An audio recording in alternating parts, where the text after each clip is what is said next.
présente Carole Caparros. Pour ceux qui étaient déjà avec nous la saison dernière, il nous en a animé il nous a animé 2 conférences l'année dernière.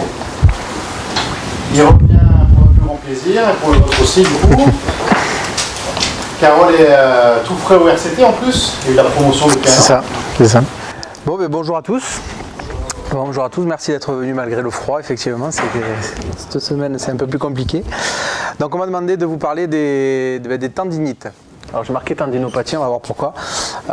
Des tendinites chez le sportif, parce que c'est vrai que c'est une pathologie, ou c'est des pathologies, qui vont tenir écartés loin des terrains assez longtemps.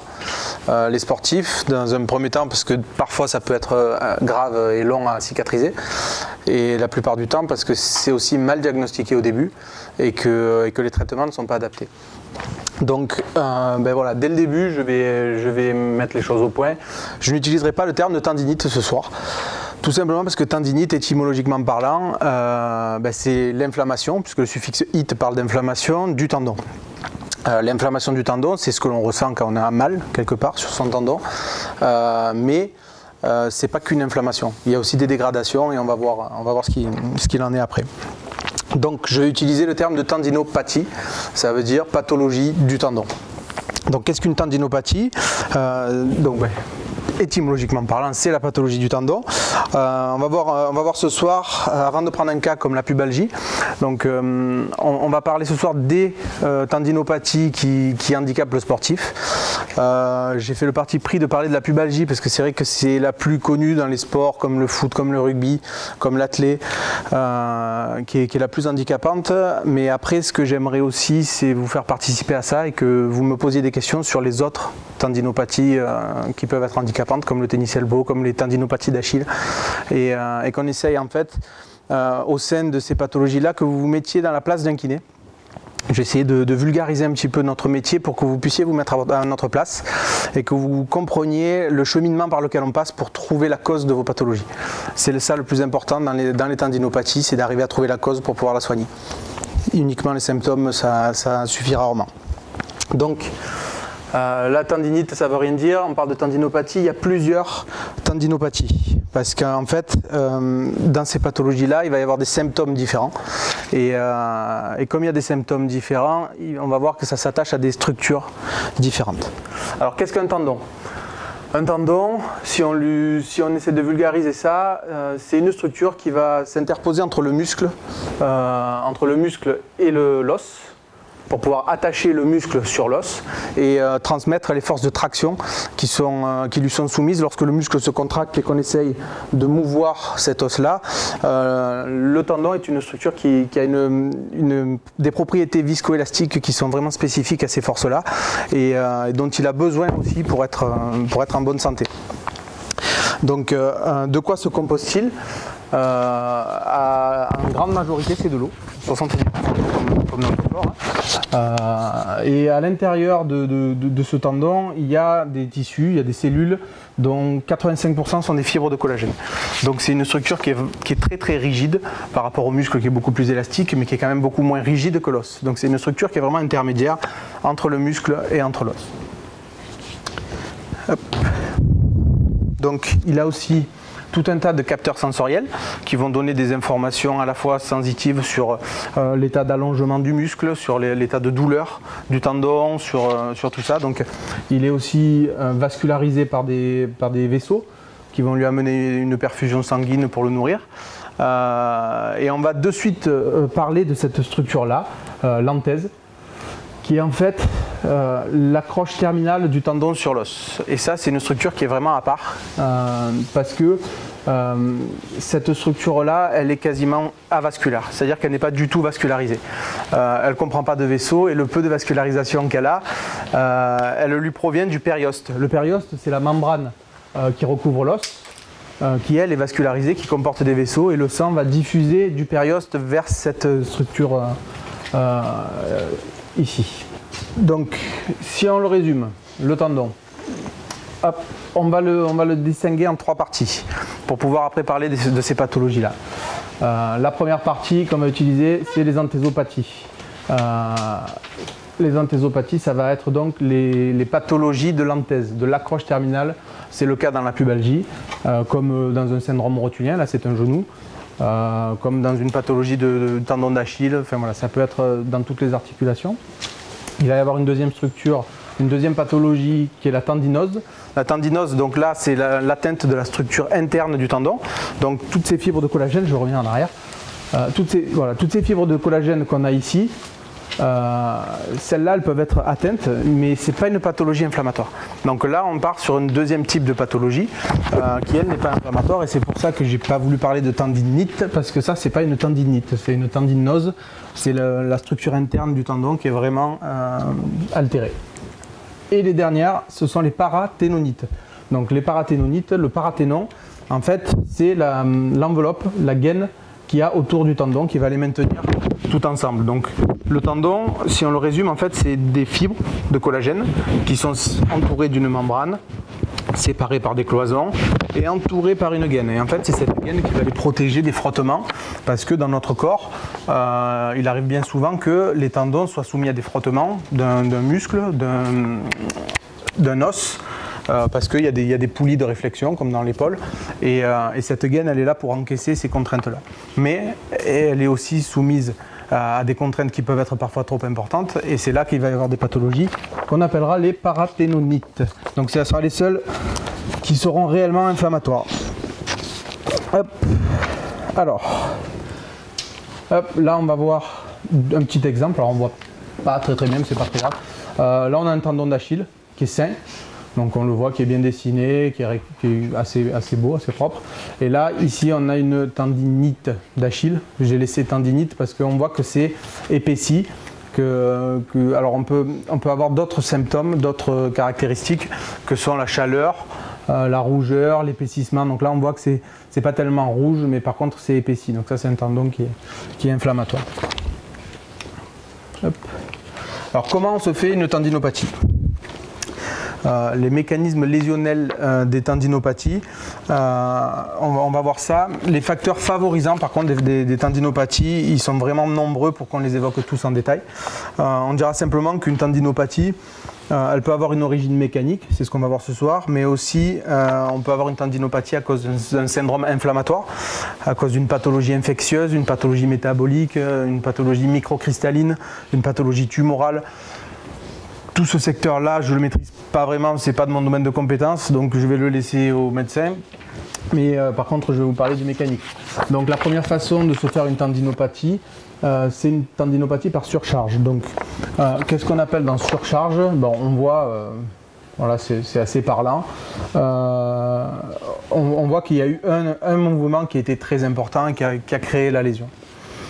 Donc ce que je veux vraiment que vous compreniez sur ces tendinopathies, c'est que les tendons, ils sont là pour soutenir une traction. Et en fait, cette traction, elle va créer des destructions du tendon, mais des destructions qui sont bénignes. C'est comme ça que le corps vit. Quand on lui soumet des contraintes, il y a des destructions, il y a des reconstructions. Et du coup, la balance entre la destruction et la reconstruction est bonne. Par contre, c'est quand on va dépasser un certain seuil que la balance entre la destruction et la reconstruction va pencher en faveur de la destruction. Et là, la régénération ne va pas être bonne et la lésion va commencer à arriver.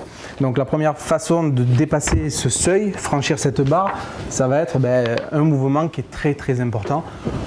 Donc là, il y a une lésion directe, le tendon, une rupture, une désinsertion, une rupture partielle, une rupture totale. Voilà. Là c'est vraiment à un instant T, un gros mouvement. La deuxième façon de se faire une tendinopathie, ça va être des tendinopathies par surutilisation. Alors, il faut distinguer la surutilisation du surentraînement, parce qu'on voit que le surentraînement, c'est quelque chose d'assez global, c'est pas uniquement mécanique. Il y a la nutrition, dont on va parler tout à l'heure, le stress de la vie sociale et professionnelle, le contenu d'entraînement peut varier, trop monotone. Mais après, par contre, on retrouve des intensités, des volumes trop élevés de charge d'entraînement.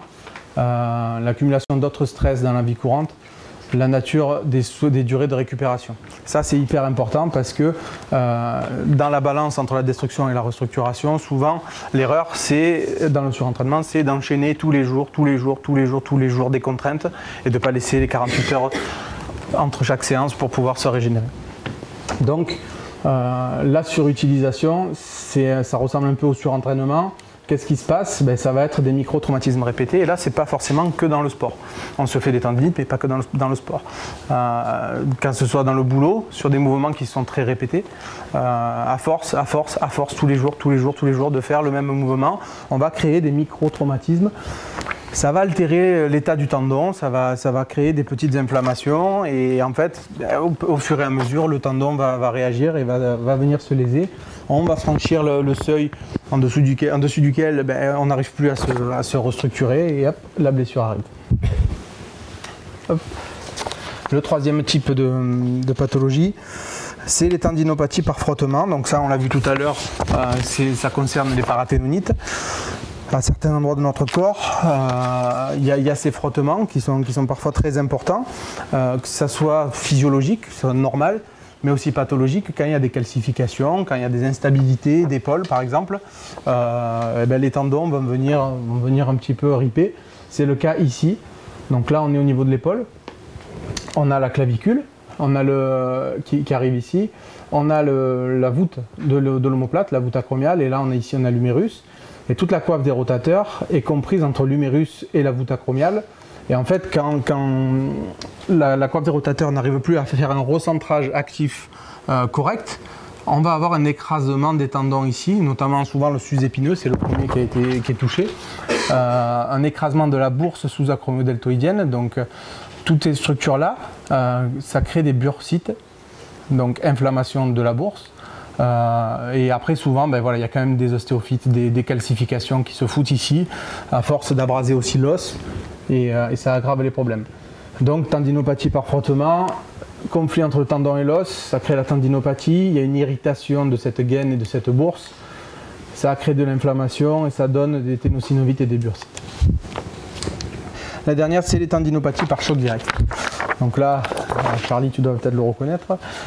C'est un joueur, Joan Smith, qui s'est blessé cette année, qui s'est fait une désinsertion du biceps sur un choc direct. C'est sur un plaquage, il est venu, boum, il a pris le genou du joueur qu'il allait plaquer. Et là, le choc a été très très violent et ça a créé une désinsertion. Alors il a essayé de jouer encore 5 minutes avec, il n'arrivait plus à forcer. Et puis, le diagnostic a été vite posé. Ça a été une urgence thérapeutique et il a fallu opérer. Donc voilà, là on part sur des tendinopathies qui sont très évoluées, très longues. On part sur à peu près entre 3 et 4 mois de délai suite à ces chirurgies-là. Donc voilà, ça peut être très très long. Mais bon, c'est pas parce que ça pète pas que ça peut pas être aussi long, voire plus long. Parce que quand on est dans une chronicité, et c'est le problème dans les tendinopathies, c'est que dès qu'on arrive à des chronicités comme ça importantes sur des pathologies qui ont évolué dans le temps, c'est très difficile après de les récupérer. Donc là, voilà, on a vu un petit peu les différents types de tendinopathies. On va voir un petit peu comment on va pouvoir faire ce fameux diagnostic différentiel. Alors c'est là le plus important pour moi dans la prise en charge d'une tendinopathie, c'est que il va falloir essayer, tant bien que mal, de trouver si c'est une tendinopathie d'insertion, une anthésopathie, si c'est une tendinopathie profonde qui atteint la structure, ou si c'est une tendinopathie inflammatoire superficielle, parce que les traitements vont être complètement différents de l'un comme pour l'autre, et même parfois ce qu'on va faire pour l'un va être délétère pour l'autre, et c'est pour ça que ça s'aggrave. Donc, hop, comment différencier cette tendinite? Hop, donc on va mettre tout le tableau. Pour ce qui est d'une anthésopathie, donc pathologie d'insertion, c'est pas compliqué pour le diagnostic, douleur qui est précise au niveau de l'insertion tendineuse à la palpation. Alors après, on peut aller faire des contractions en excentrique, l'excentrique étant une contraction musculaire associée à un étirement, et du coup, sur ce type-là, on a vraiment une grosse douleur en excentrique. Mais globalement, si vous avez une tendinopathie et que vous avez mal vraiment quand on vient toucher, par exemple pour la pubalgie, près de l'os, ben voilà, on sait que c'est une enthésopathie. La tendinose, quand on arrive à palper le tendon, parce que des fois c'est un peu profond, mais quand on palpe le tendon et qu'on sent des nodules, on sent quelque chose induré, qui est un petit peu gros, que c'est un nodule, un kyste, là on sait que c'est une tendinose. Par contre la paraténonite, là on a des signes qui sont beaucoup plus parlants, on l'a vu tout à l'heure, comme la chaleur. Vraiment, ça peut être très rouge, très rouge. Ça peut être épais comme on l'a vu tout à l'heure. Le crépitement neigeux à la palpation, alors ça c'est un petit peu plus difficile à sentir quand on n'a pas l'habitude, mais c'est aussi un des critères. C'est tout simple pour savoir si vous avez une paraténonite ou une tendinose par exemple, si c'est au milieu du tendon. Ce que vous faites, c'est que vous faites un étirement passif, ça crée une douleur. Et si au même mouvement, vous pincez un tout petit peu votre tendon et vous faites le même étirement passif et ça majore énormément la douleur, c'est une paraténonite, parce que là vous êtes venu juste pincer un petit peu les structures superficielles et en les mettant en tension, ça réveille encore plus la douleur. Donc là on est vraiment sur un diagnostic de paraténonite. Alors, quels examens? Là je vais parler pas de mon domaine de compétence, donc s'il y a des médecins qui ne sont pas d'accord avec moi, n'hésitez pas à m'arrêter. À mon sens, l'examen le plus facile à avoir, le plus rapide à avoir, et pour lequel on voit quand même beaucoup de choses, c'est l'échographie, avec un petit penchant pour l'échographie dynamique qui va permettre de différencier un petit peu tout ça. Le problème de l'échographie, hein, c'est sa grande qualité, mais c'est aussi son défaut, c'est qu'elle est opérateur dépendant et qu'on est soumis à l'interprétation de l'échographe. Comme quand on fait un diagnostic clinique et que le kiné met des mains, ben, y a des mauvais kinés, il y a des mauvais échographes, il ne faut pas avoir peur de le dire. Et des fois, on passe à côté de diagnostics parce que ça arrive, moi ça m'arrive souvent, après une échographie, d'avoir sur le compte-rendu tendinite. Tendinite, donc bon, ben, je le prends, je le pose et puis on essaye de faire autre chose. Mais c'est vrai que voilà, c'est des diagnostics parfois pas facile à faire. C'est pour ça que des fois on demande une IRM. L'IRM, bon, ben, c'est quand même beaucoup plus précis. On voit quand même, bon, quand c'est aussi important, on ne voit pas vraiment, mais on voit quand même que c'est voilà, épaissi ici, vous avez une fissure au niveau du tendon d'Achille. L'IRM nous donne quand même des éléments très importants pour pouvoir permettre de poser un diagnostic précis, quantifié, localisé vraiment. Et après, pour faire des traitements médicaux, c'est plus facile parce qu'on sait exactement où se situe la lésion. Hop. Alors, on va passer à la grosse partie de cette présentation, les traitements qu'on va pouvoir faire pour les tendinopathies. Donc là, à ce stade-là, on sait qu'il n'y a plus de tendinite, mais il y a plusieurs types de pathologies. On a vu un petit peu où est-ce qu'elles sont situées, qu'est-ce qu'elles ont comme symptômes. Là maintenant, on va essayer de les soigner. Donc on passe dans la peau d'un kiné, d'un médecin en l'occurrence aussi, parce que là c'est encore hors de mon domaine de compétence, on va parler un petit peu de médicaments. Est-ce que parmi vous il y en a qui ont pris des anti-inflammatoires pour des tendinopathies? Juste pour voir. Personne n'a eu de tendinopathie. Ah, on en a eu un. Donc voilà. Est-ce que selon vous, est-ce que ça vous a fait du bien quand vous avez pris des anti-inflammatoires? Ça n'a rien changé. Rien du tout, rien du tout. Ça enlève la douleur. Il y a des effets secondaires aussi, ça c'est vrai. Globalement, vous avez tous bien répondu. C'est-à-dire que les anti-inflammatoires, oui, mais pas tout le temps. Pourquoi? Parce que anti-inflammatoire, il faut qu'il y ait une inflammation. Et on a vu qu'il n'y a qu'une seule des 3 types de pathologies qui est vraiment inflammatoire.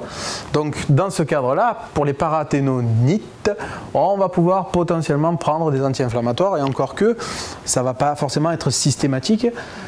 Mais je conçois tout à fait qu'à un instant T, on puisse prendre ces anti-inflammatoires pour abaisser le seuil de douleur, parce que ça calme la douleur. Il y a un effet analgésique dans les anti-inflammatoires.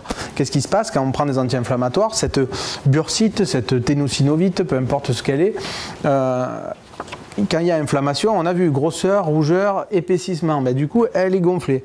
Si elle est gonflée et qu'elle est prise par exemple au niveau de l'épaule entre deux os, et qu'elle est encore plus gonflée, elle a encore moins de place, donc elle frotte encore plus et elle s'enflamme encore plus et on est dans un mécanisme d'aggravation. Donc à un instant T, prendre des anti-inflammatoires pour vraiment abaisser la douleur, faire dégonfler cette bourse pour diminuer un petit peu les symptômes, ça va être intéressant.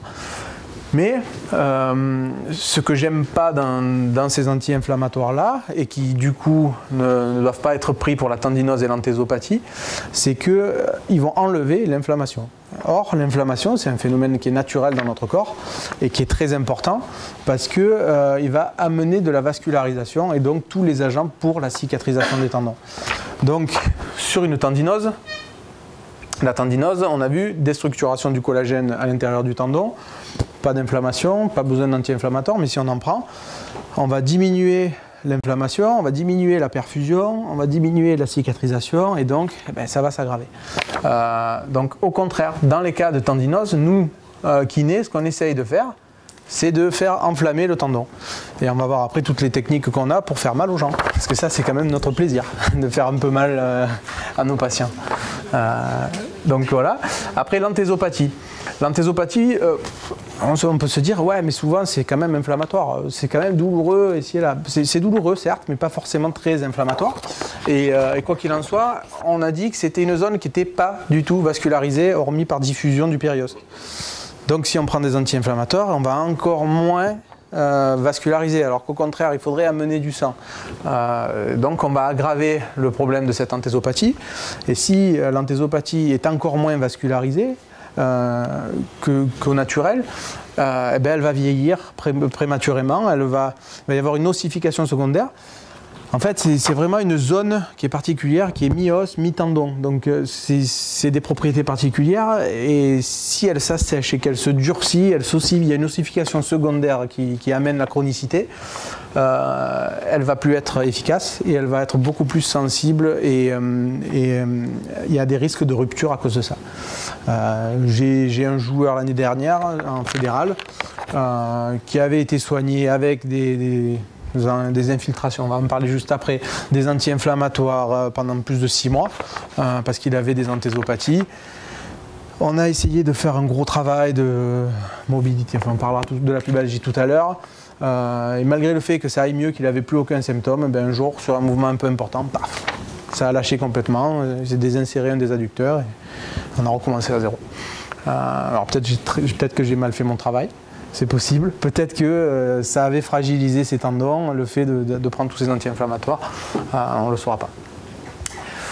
Alors, là, s'il y a un message que je veux vous faire passer, c'est ça. Voilà. Les injections de corticoïdes qui sont chères à nos amis du Racing Métro, pour ceux qui suivent le rugby. C'est un peu facile. Hein? Alors, les injections de corticoïdes, les fameuses infiltrations de cortisone, qui ont été faites pour la finale de Top 14 l'année dernière. C'est un anti-inflammatoire qui est très puissant, qu'on va venir injecter localement sur les tendons. De la même façon que les anti-inflammatoires, on va pouvoir sur les paraténonites, sur tout ce qui est HIT, localement faire des infiltrations de corticoïdes. Voilà, ça se fait communément pour l'épaule, dans les bursites, de faire une injection de cortisone. Ça permet de soulager énormément de douleurs. On le fait aussi au niveau du tendon d'Achille, dessous le tendon d'Achille, pareil, dans la bourse. Ça permet de calmer et de dégonfler un petit peu tous les conflits. Par contre, voilà, pas d'injection intratendineuse. Parce que si on va infiltrer l'intérieur d'un tendon avec de la cortisone, encore une fois, on va essayer de soigner une inflammation qui n'est pas là. Et par contre, la cortisone a des propriétés cataboliques, c'est-à-dire que ça va détruire la fibre, à la fois la fibre malade, mais aussi la fibre qui est saine. Il y a des études qui ont été faites sur des injections de corticoïdes dans des tendons sains et on voit qu'il y a une mort cellulaire qui est là avant, enfin, qui est là après ces injections, qui n'était pas là avant. Donc si on injecte un tendon qui est déjà abîmé on va abîmer ce qu'il était et on va abîmer ce qu'il y avait autour. Et on a des cas de rupture, notamment sur la coiffe des rotateurs, qui sont assez importantes. Donc il faut faire très attention à ça.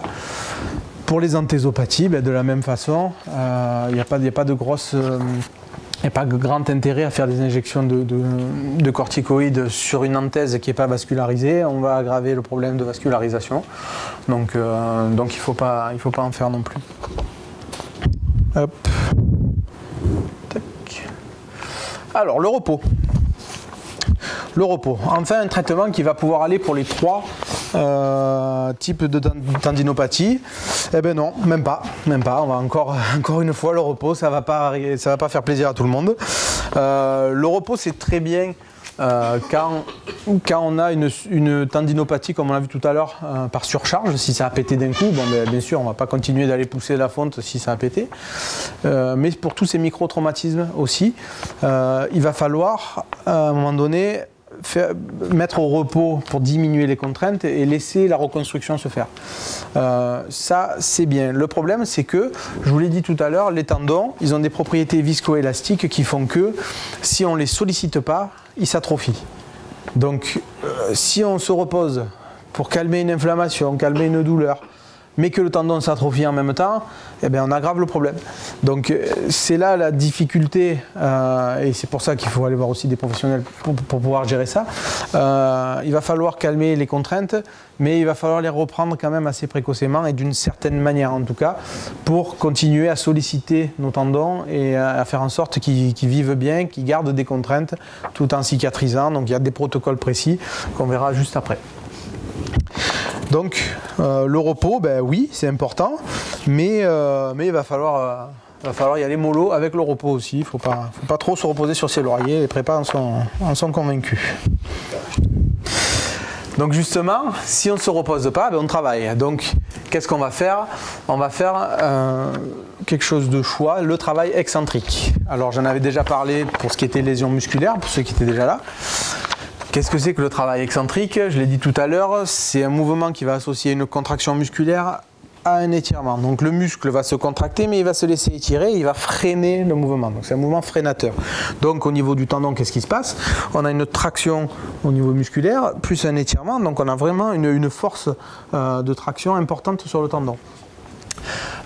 Et c'est ce mouvement-là, cette force-là qui va permettre au tendon de vraiment se renforcer, de faire des fibres qui sont de qualité.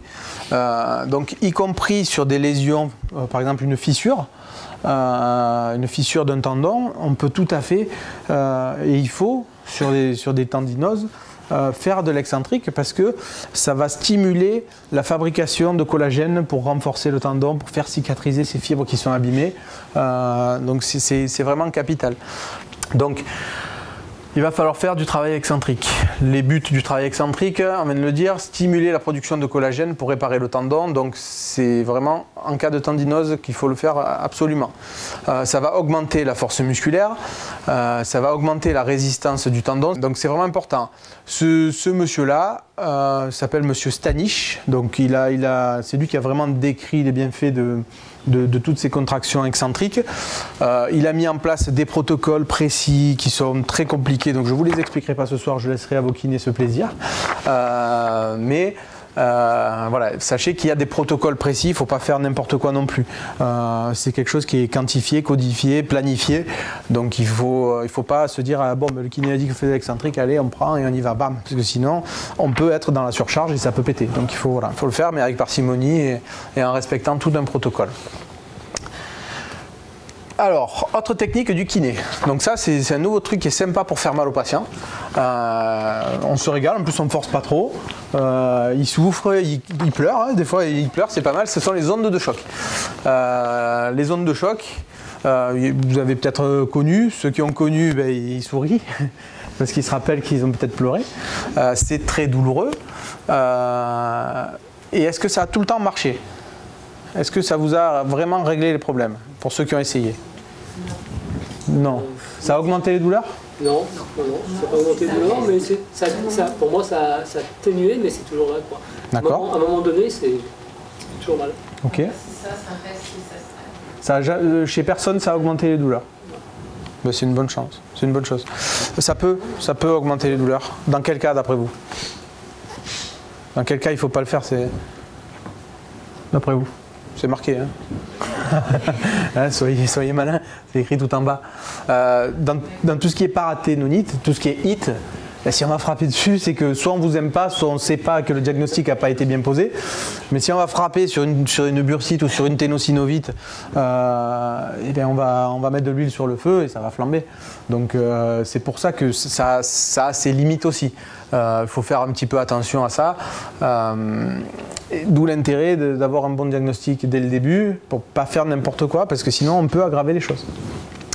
En revanche, pour la tendinose, là on voit sur un tendon rotulien, c'est très intéressant parce qu'on va aller avec une onde mécanique qui va aller marteler le tendon, on va aller un petit peu casser, faire saigner les fibres qui sont abîmées.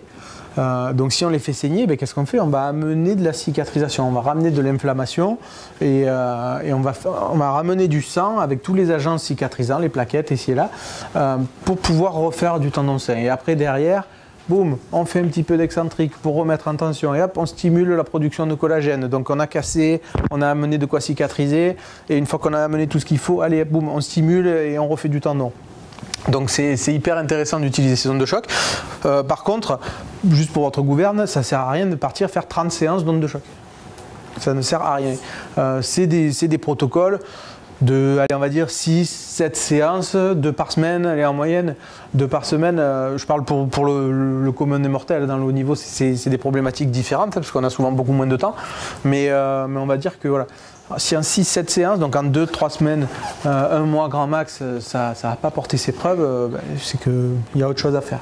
Ça ne veut pas dire que... Mais c'est peut-être que ce n'était pas le moment, peut-être que ce n'est pas la bonne indication, mais voilà, ça ne sert à rien de le faire pendant 3 mois.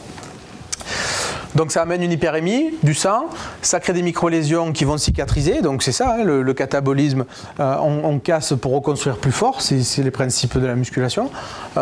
Du coup on va pouvoir refaire des fibres qui sont plus costauds, et en plus de ça, par rapport au phénomène douloureux, vous le sentez peut-être pendant vos séances, les premiers coups ils font vraiment mal, mais après au bout d'un moment, le corps s'habitue à la douleur, mais c'est pas qu'il s'y habitue. Ouais voilà, c'est ça, quand on tombe dans les pommes, on a plus mal. En fait, c'est pas qu'on s'habitue à la douleur, c'est que le cerveau, à force d'avoir ces signaux de douleur, il va libérer des endorphines. C'est la même famille que la morphine, mais sécrétée par notre propre corps pour calmer la douleur, et du moins calmer les signaux de douleur. Donc c'est aussi un des effets qui est assez intéressant pour les tendinopathies. Alors, autre technique. Je ne vais pas tout vous dire parce que chacun a sa technique. Hein. Il y a des milliers de kinés, des milliers de formations, des abords différents qui marchent très bien les uns comme les autres. Je vous mets juste quelques petits trucs qu'on peut faire à la maison, ça c'est pour vous. On peut faire quand on a des tendinopathies, des cataplasmes d'argile froide.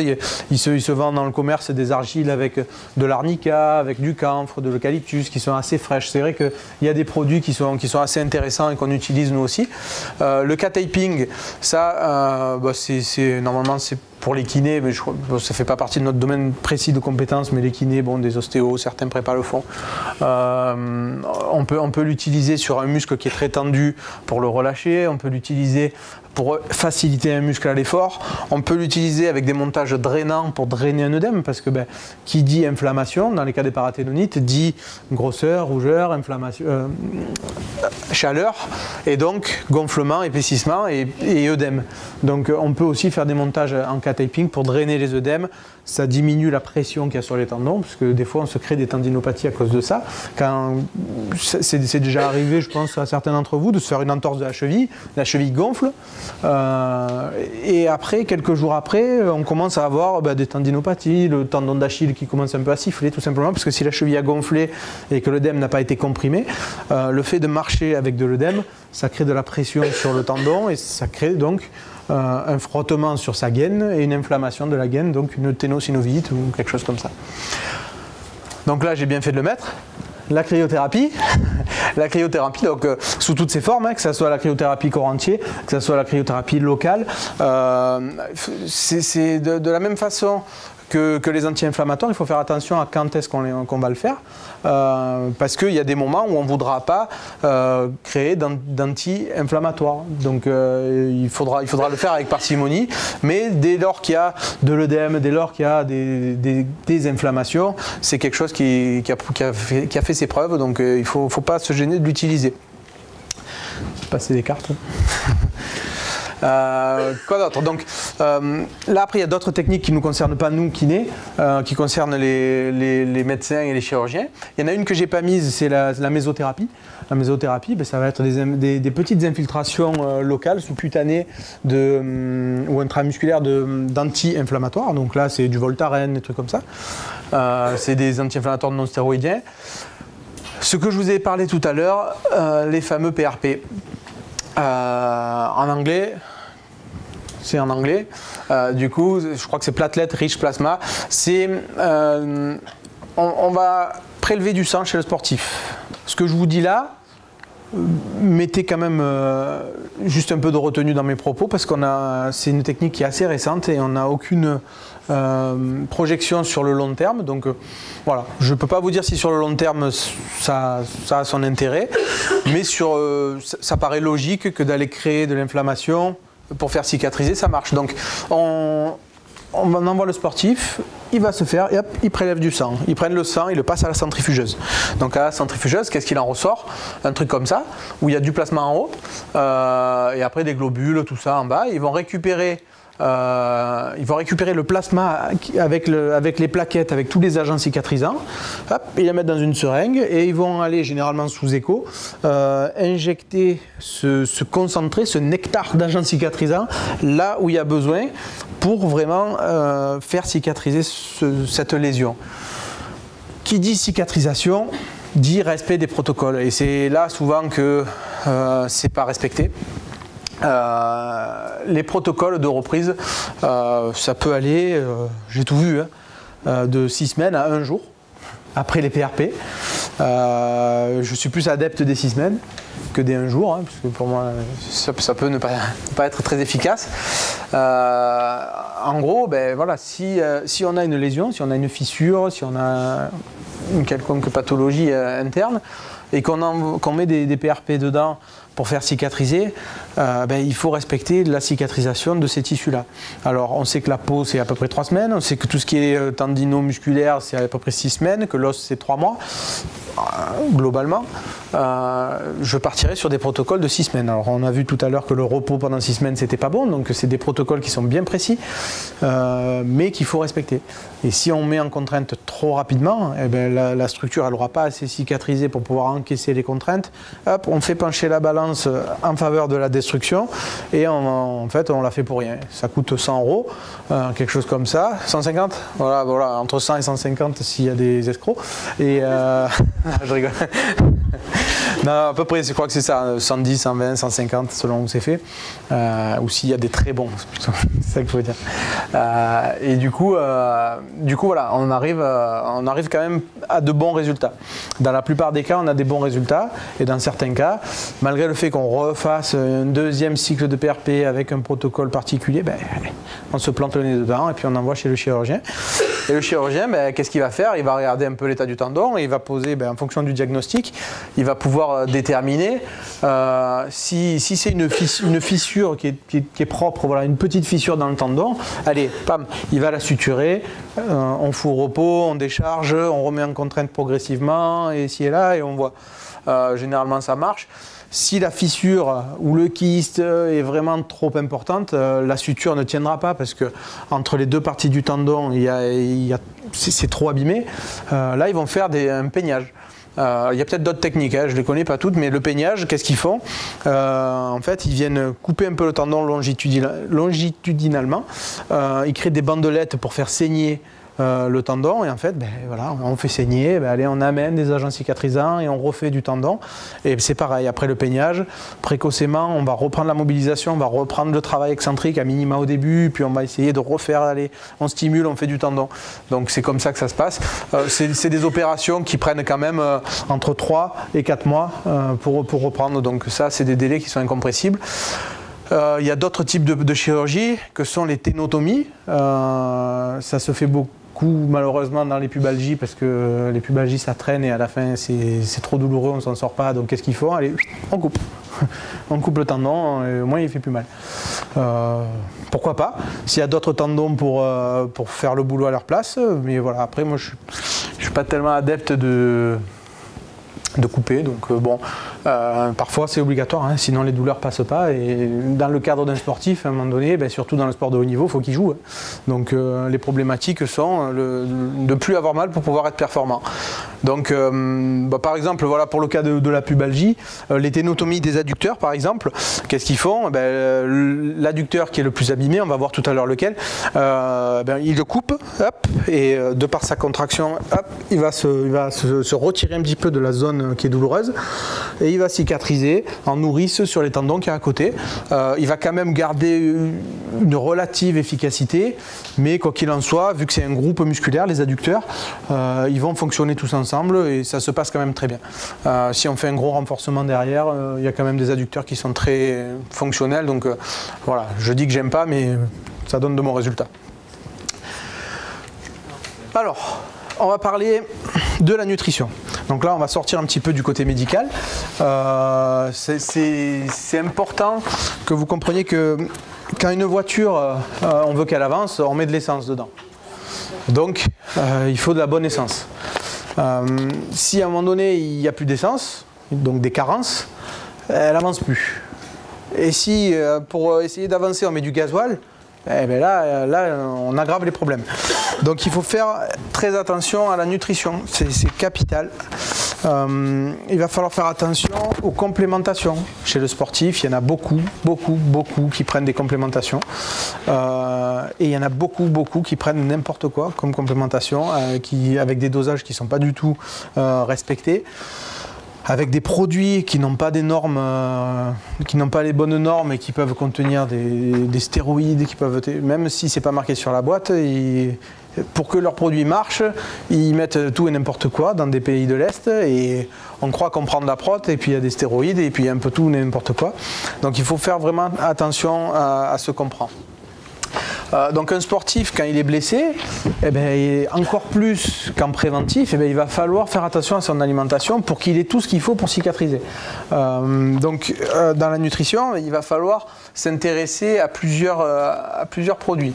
Un des premiers, ça va être le silicium. Donc le silicium, il est dans la plupart de nos aliments. Il est aussi dans des compléments alimentaires qui sont très bien. Mais on le trouve surtout dans l'orge, l'avoine, la farine complète, les algues, le sucre de canne brun et le malt d'orge. Ça c'est bien, parce qu'il y en a dans la bière. Mais bon, malheureusement, dans la bière, il y a de l'alcool. L'alcool, on l'a déjà vu pour les lésions musculaires, c'est quelque chose qui déshydrate, donc on l'a vu tout à l'heure, on va le voir juste après pour l'hydratation. Voilà, des tissus déshydratés ont tendance à casser, donc il faut faire attention. Donc à la limite des bières sans alcool, je sais pas, pourquoi pas. Je sais pas tellement leur composition, mais voilà, faites attention quand même à ça. Alors un autre nutriment qui est très important pour la régénération du tendon, c'est le manganèse. À la limite que vous reteniez pas silicium, manganèse, bon vitamine C on la connaît, c'est pas très grave, mais regardez ce qui est écrit. Légumes verts. Les sportifs, ils ne sont pas tellement adeptes des légumes verts. Ils veulent des pâtes pour avoir de l'énergie et des protes pour prendre du muscle. Non, il faut des légumes verts, il faut que ça fasse partie de la base de notre alimentation, c'est très important. Des noix, des céréales, tout ce qui est oléagineux pour avoir un bon rapport oméga 3, oméga 6, pour que les membranes cellulaires soient de qualité. Tout ça, c'est ultra important. Donc il faut faire vraiment attention à ça. La vitamine C aussi pour la régénération des tendons, c'est très important. Et là, c'est dans les fruits, donc orange, kiwi, citron. On en a aussi dans le chou, dans le persil. Donc voilà, il faut. Là, vous avez déjà de quoi faire des repas qui sont sains, qui sont assez complets. Bien évidemment, il faut quand même des lipides, des protéines. Donc vous pouvez prendre des pâtes, des protéines, c'est normal. Mais voilà, il ne faut pas oublier tout ça. Si vous voulez avoir ce qu'il faut pour cicatriser, c'est important d'aller chercher. Il y a un autre nutriment qu'il va falloir aussi, auquel il faut penser. Vous avez peut-être entendu parler de radicaux libres. Est-ce que voilà, vous êtes, on entend beaucoup hein, anti-radicaux libres, ça fait vendre des crèmes qui sont très chères, c'est très bien. La lutte contre les radicaux libres, ça reste quelque chose qui est quand même important. Les radicaux libres, c'est quoi? C'est des molécules qui ont perdu un ion, bon, alors, on ne va pas rentrer dans les détails de ce que c'est, mais qui sont oxydantes pour le corps. Oxydante, qui dit oxydation, dit vieillissement. Donc c'est pour ça qu'ils font des crèmes anti-vieillissement, anti-radicaux libres pour le vieillissement de la peau. Mais il n'y a pas que la peau qui vieillit, nos tissus, nos tendons, nos muscles subissent aussi cette oxydation-là. Donc c'est important d'avoir une alimentation avec des nutriments qui vont lutter contre ces radicaux libres. Il y a la vitamine E qui en fait partie, on la retrouve dans tout ce qui est oléagineux, les noix, les huiles végétales, l'avocat, le chou, le brocoli, ça c'est... Le brocoli, merde, pas le cul. Le bêta-carotène, bon là c'est dans tout ce qui est orange, c'est pas compliqué. Abricots, carottes, melons, potirons, tomates.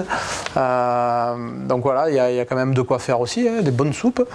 Le zinc et le sélénium qu'on retrouve dans les fruits de mer et dans les céréales. On est en bord de mer, n'hésitez pas, faites-vous plaisir.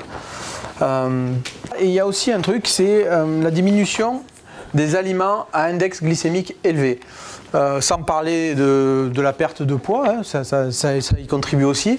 Mais si on a une augmentation du taux de sucre dans le sang, donc quand on mange des aliments, là, on en a une petite sélection en bas, avec un index glycémique élevé, on a beaucoup de sucre qui va se métaboliser, qui va aller dans notre sang. Donc notre pancréas va sécréter beaucoup, va libérer beaucoup d'insuline pour faire rentrer ce sucre dans les cellules. Et après, qu'est-ce qui se passe? On a beaucoup d'insuline dans le sang.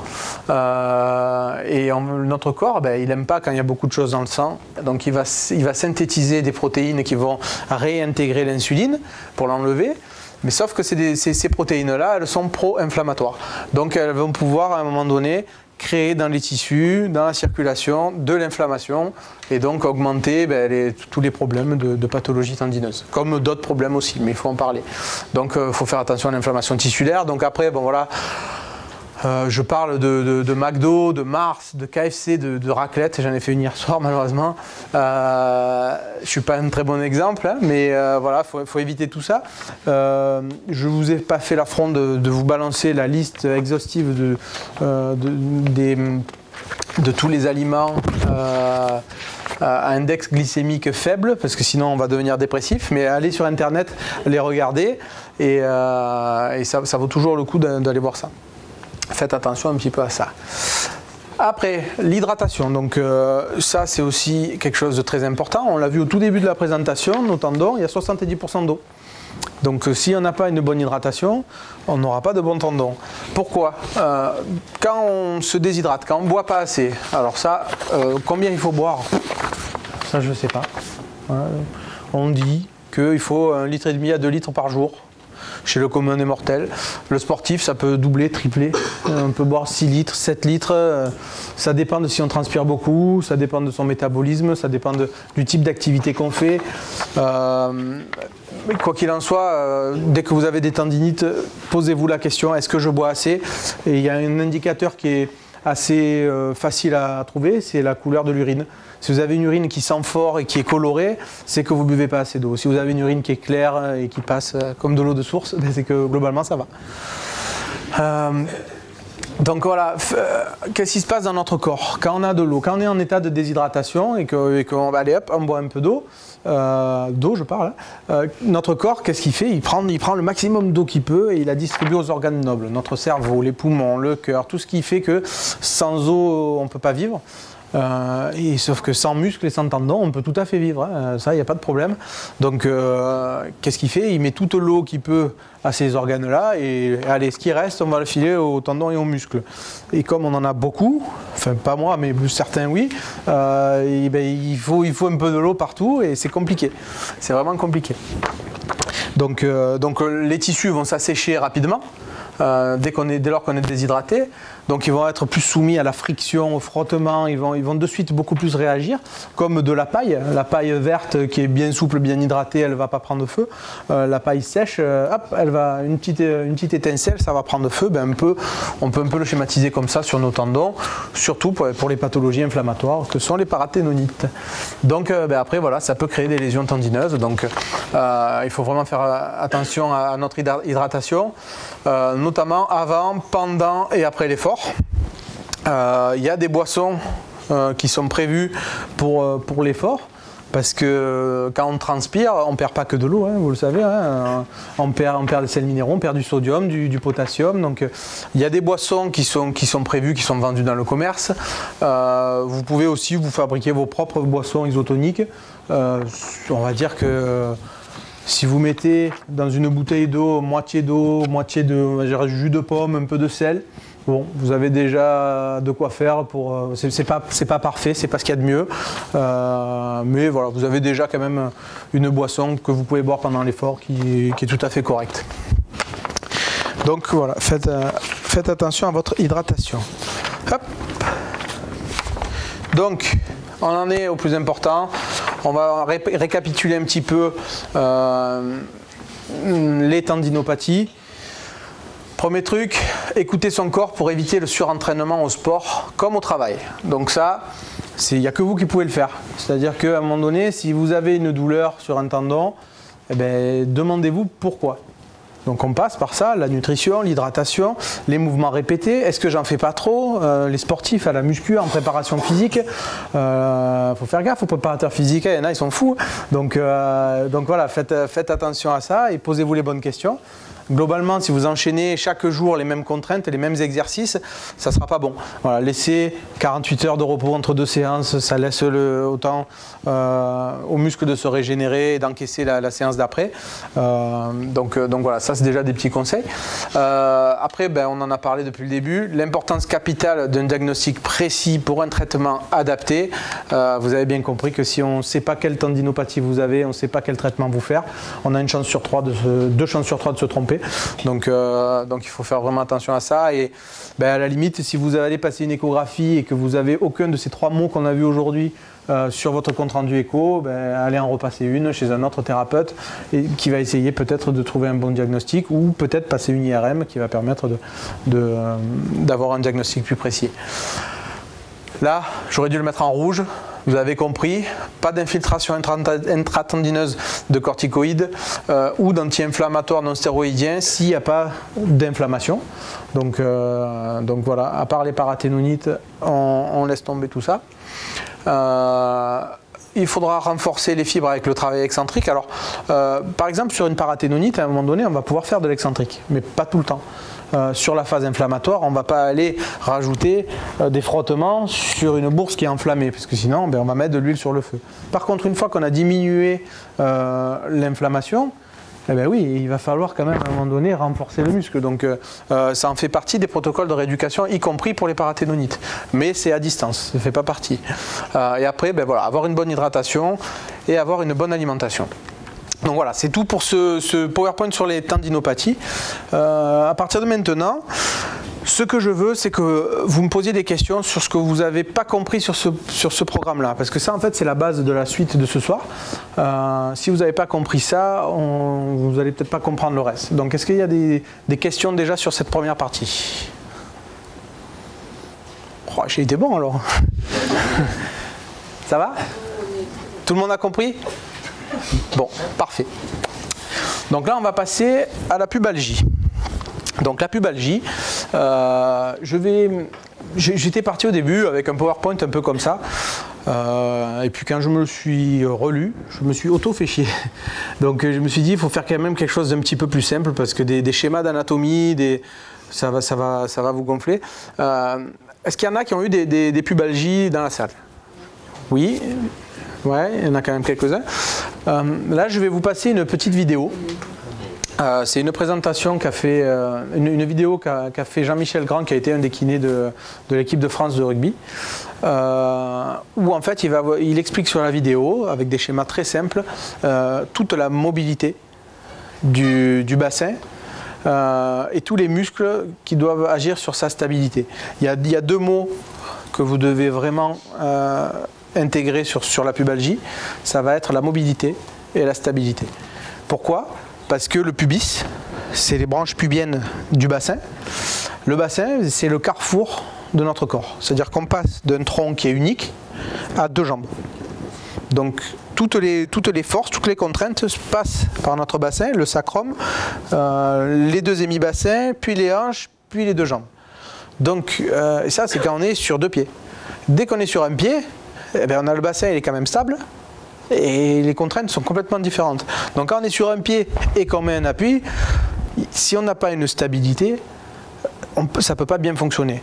Si on a des restrictions de mobilité, et que plutôt que d'être bien droit, on a le bassin qui est comme ça, bam, on va venir impacter la hanche et entraîner tout un tas de compensations. C'est tellement compliqué qu'avec la vidéo qu'il fait, ben vous allez on va de suite dégrossir un petit peu tout ça. Tac. Donc voilà, là on part sur le bassin, vous avez les mouvements du bassin, donc qu'est-ce qu'on voit? On a ici la symphyse pubienne qui est une articulation entre les 2 hémibassins, parce que le bassin en fait c'est 2 hémibassins réunis par le sacrum. Donc il y a plusieurs insertions, on va voir ça, il y a plusieurs pathologies. La zone c'est celle-là, donc il y a des arthropathies, c'est les douleurs de l'articulation. Et après il y a des pathologies d'insertion, les fameuses anthésopathies qu'on va voir. Donc là il y a les muscles obliques, internes et externes, qui s'insèrent ici et qui peuvent être inflammatoires. Et après il y a les pathologies basses, que sont les adducteurs. Et on voit voilà, tout le complexe des adducteurs, il y en a plusieurs, on s'en fout des noms, mais vous voyez que voilà, ils viennent globalement près de la symphyse s'enflammer ici.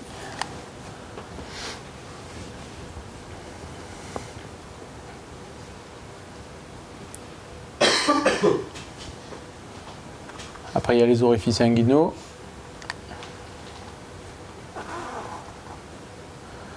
Bon là il fait une parenthèse sur tout ce qui est périnée. Je ne suis pas rentré dans les problèmes de périnée parce que sinon c'est vraiment très compliqué et vous m'auriez lancé des tomates. Donc verrouillage pubien, mobilité de l'hanche. Donc on a stabilité, mobilité. On va voir ça. Donc là, après des fois ça va être compliqué de tout comprendre. Ne lisez pas, regardez plus les animations et je vous explique un petit peu au fur et à mesure. Donc voilà, on voit que c'est vraiment un croisement. C'est un carrefour où il y a des chaînes qui sont croisées, les fameuses chaînes croisées. On voit que les adducteurs ont une inclinaison qui se poursuivent par les obliques au-dessus. Et hop, quand on va se mettre sur une jambe, on va pouvoir transmettre les contraintes à tout le corps grâce à ces chaînes croisées. Et on comprend pourquoi ce carrefour, puisque tout se croise par ici, devient inflammatoire quand il y a des problèmes de mobilité, que ce soit au niveau des hanches, que ce soit au niveau du bassin, au niveau du dos. Donc voilà, là on voit que l'orientation des fibres est faite pour transmettre les contraintes. Donc là, il parle de déséquilibre musculaire. Qu'est-ce qui se passe? Très souvent, dans les tendinopathies, il y a des adducteurs qui sont très forts et des abdos qui sont un peu moins forts. Il y a d'autres, chez les rugbyman ou les hockeyeurs, c'était l'inverse, avec des abdos très forts et des adducteurs plus faibles. Après, quand il y a des hypermobilités, des mouvements exagérés, eh bien, on voit que ça joue au niveau de la symphyse et c'est la symphyse qui va charger.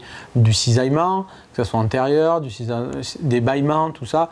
Le sacrum, lui, reste fixe et c'est nos 2 ailes iliaques qui bougent. Pareil, on a quand même les hanches qui sont juste à côté, qui sont, après l'épaule, l'articulation qui bouge le plus. Donc là, il passe sur des articulations en unipodales. Donc, hop, la répartition des charges. Là, ça va être un petit peu compliqué pendant 30 secondes. Ça, c'est la répartition. Donc, le dos unique, et hop, ça part à 50-50 sur chaque jambe. Dès qu'on passe en unipodal, on voit qu'il y a le bassin qui vient faire une version, une rotation, et il y a un bâillement et un cisaillement important au niveau de la symphyse. Donc imaginez qu'en plus cette jambe qui elle va être au sol va mettre un appui, par exemple chez un ailier au rugby, il y a quand même des contraintes qui sont très importantes au niveau du pubis.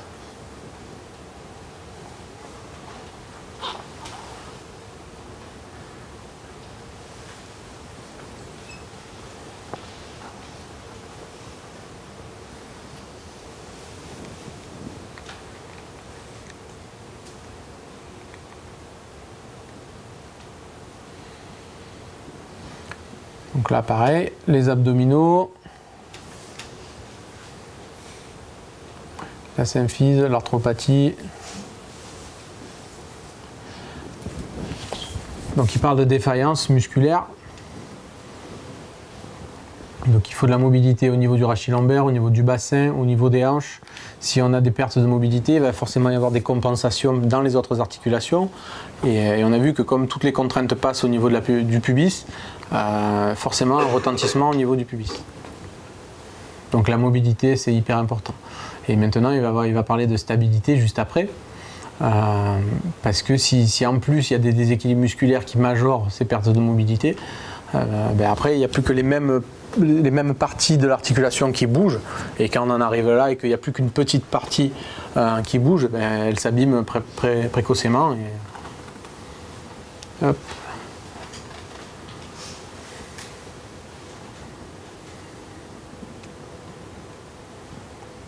Donc ça arrive souvent chez les rugbyman, ce déséquilibre-là, entre les fléchisseurs de hanches, le fameux psoas, on va en parler juste après, et les fessiers.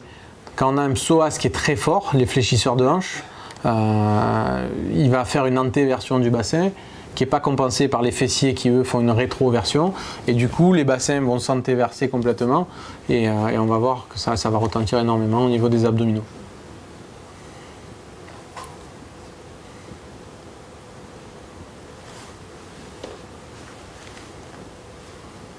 Donc voilà, si le psoas est trop puissant, il va abaisser cette tête ici, cette aile iliaque, et refermer la hanche, créer des conflits antérieurs. Et en plus de ça, on voit le cisaillement au niveau de la symphyse sur ce mouvement-là. Mais du coup, comme il va en plus, en s'antéversant, il va abaisser les insertions des abdominaux, donc les mettre en tension. Voilà, donc là vous avez vu un petit peu le fonctionnement du bassin. Donc, vous avez vu que c'est très complexe. Il y a des muscles partout pour stabiliser tout ce complexe d'articulation, que ce soit les hanches, les sacro-iliaques, la symphyse pubienne. Il y a des muscles partout et que s'il y a un déséquilibre d'un côté ou de l'autre, des deux côtés, ça va créer des torsions, des versions, ça va être tout un tas de nœuds dans cette zone qu'est la pubalgie. Merci beaucoup.